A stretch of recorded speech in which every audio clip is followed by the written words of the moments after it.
안녕하세요. DBA 성형외과의 디테일러 국동비 원장입니다. 밑트임 또는 밑트임이 포함된 뒤밑트임, 듀얼트임이라고 하죠. 이 수술들을 많이 하게 되면서 생기는 문제가 하나 있는데요.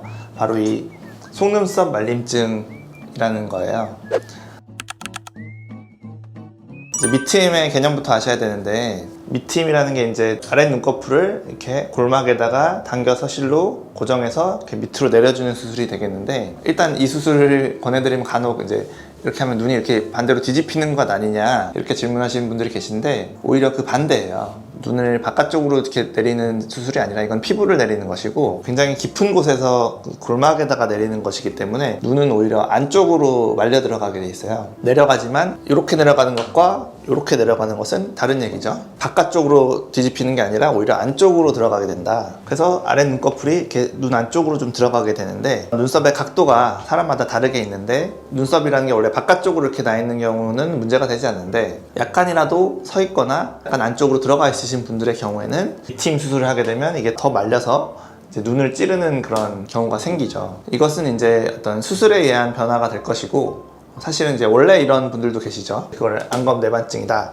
이렇게 해서 예전에 한번 영상을 제작한 적도 있는데요. 이거는 이제 원래 그런 게 아니라 수술에 의해 생기는 경우이기 때문에 해결을 해야만 할 텐데, 해결할 수 있는 방법이 이제 여러 가지가 있어요. 간단한 이제 해결 방법인데, 미세하게 찌르는 경우, 찌를 때도 있고 안 찌를 때도 있고 이런 경우, 그런 경우에 이제 해볼 수 있는 방법인데, 이 눈 아래쪽 이 부위가 이제 사실 애교살이 있는 부위잖아요. 그래서 우리가 필러 시술을 하게 되면 이쪽쯤에서 이제 구멍을 뚫어서 이렇게 이제 필러를 넣게 되는데, 사실 이 방법은 듀얼트임 또는 밑트임 수술과 애교 필러 시술을 같이 해달라고 하신 분을 하다가 우연히 알게 된 일인데, 이 밑트임을 좀 해놨더니 눈썹이 각도가 들어가서 약간 찌를 듯 말 듯한 분들이 계셨는데, 이제 주무시고 계셨겠죠, 수술 중이니까. 애교 필러를 이제 하기로 약속이 되어 있었으니까 애교 필러를 넣어드리고 수술을 끝마쳤겠죠. 근데 그러고 나서 보니까 약간 말려 들어가 보였던 눈썹이 애교 필러를 하니까 다시 밖으로 나오는 그런 거를 관찰할 수가 있더라고요. 필러로 뭔가를 채워주게 되니까 그 부위가 이제 눈에 딱 달라붙게 되면서 눈썹이 다시 튀어나오는 효과가 약간 있더라. 이 경우는 아주 마일드한 경우에, 찌를 듯 말 듯한 경우에 하면 도움이 되는 걸로 이제 판단이 되고요. 근데 이제 밑트임 수술이라는 거에서 이제 아셔야 될 것이 하나가, 이 부위를 이제 골막 고정으로 이렇게 내리는 건데, 실로 이제 조이는 정도로 조절하는 거거든요. 다른 트임과 좀 개념이 달라요. 앞트임, 뒤트임은 이렇게 칼로 짠 다음에 뭐 고정을 하긴 하지만, 칼로 째서 분명히 이제 트임을 하는 것인데, 밑트임은 같은 트임이지만 사실 여기를 뭐 칼로 째거나 가위로 도려내는 게 아니고, 그냥 있는 구조물을 그대로 그냥 쪽 골막에다가 실로 당겨 놓는 거예요. 실의 어떤 힘이, 텐션이 그대로 유지되느냐면 그렇지가 않아요.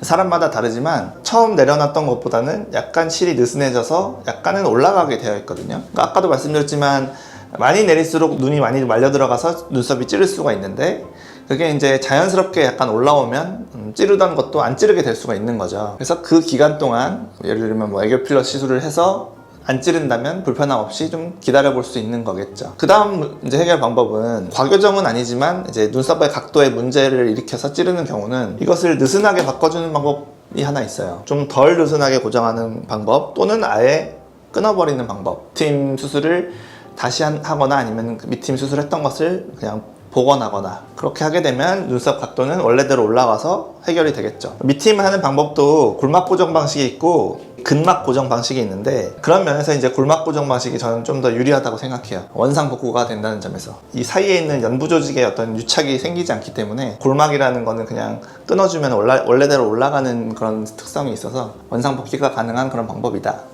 그래서 그렇게 해결해 볼 수가 있겠죠. 그렇지만 그거는 이제 눈이 커지는 효과, 밑트임의 효과를 줄일 수밖에 없거나, 아니면 원래대로 돌아가거나 그럴 수밖에 없어서 눈이 커지는 효과를 잃을 수가 있겠죠. 그래서 약간은 신중하게 결정해서 판단해야 되는 부분이 있고요. 그 다음에 이제 마지막으로, 눈이 커져서 자기는 눈 모양은 마음에 드는데, 그러니까 밑트임을 풀고 싶지가 않은데 눈썹은 찔러서 불편하신 경우가 있어요. 그런 분에게 이제 제가 뭐 필러도 말씀드려보고, 뭐 이거 밑트임을 푸는 방법도 말씀드려보는데, 다시 작아지지 않느냐, 밑트임 한 의미가 없지 않느냐, 이렇게 말씀하시는 분들이 있어서, 그런 경우에는 이제 원래 눈이 찌르시는 분들을 해결하는 그런 안검내반 수술 방식을 하는 방법이 있어요. 이렇게 눈썹이 서서 눈을 찌르는 부위 근처를 소속달 모양으로 잘라서 꼬매주게 되면 서 있던 눈썹이 약간 밖으로 이렇게 휘는 그런 효과를 줄 수가 있어요. 이 부분은 해결책이 이제 여러 가지가 있는데, 수술 자체는 이제 골막 고정을 끊어주거나 느슨하게 해주는 과정이 더 간단할 수는 있고, 뭐 밖에 째야 되는 그런 수고도 없고 실을 뽑아야 되는 수고도 없긴 하지만, 눈이 다시 작아진다는 그런 문제 때문에 또 다른 수술이지만 안검 내반 수술을 통해서 눈 크기는 유지하면서 눈썹은 안 찌르게 되는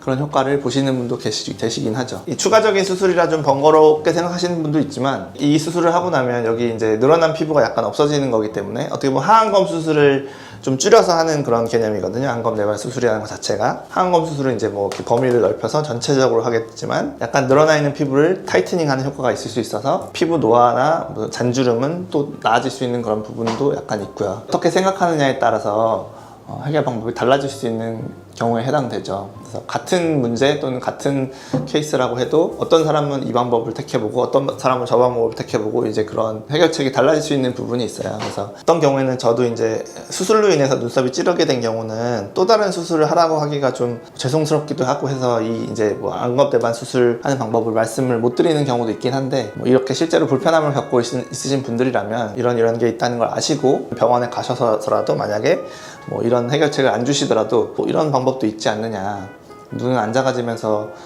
눈썹 찌르는 걸 해결할 수 있지 않겠느냐, 뭐 이렇게 제안하실 수도 있는 거라고 생각하고요. 원래 뭐 수술에 의해서 그런 게 아니라 원래 이렇게 눈썹이 찌르고 있는 그런 선천성 속눈썹 말림증, 안검 내반을 가지고 있으신 경우에도 뭐 해결책이 있다는 걸 참고하셔서 눈썹이 찌르는 그런 불편함을 해결하시면서 불편함을 좀 해소하시면 좋을 것 같습니다. 지금까지 DB성형외과의 국동비 원장이었습니다. 감사합니다.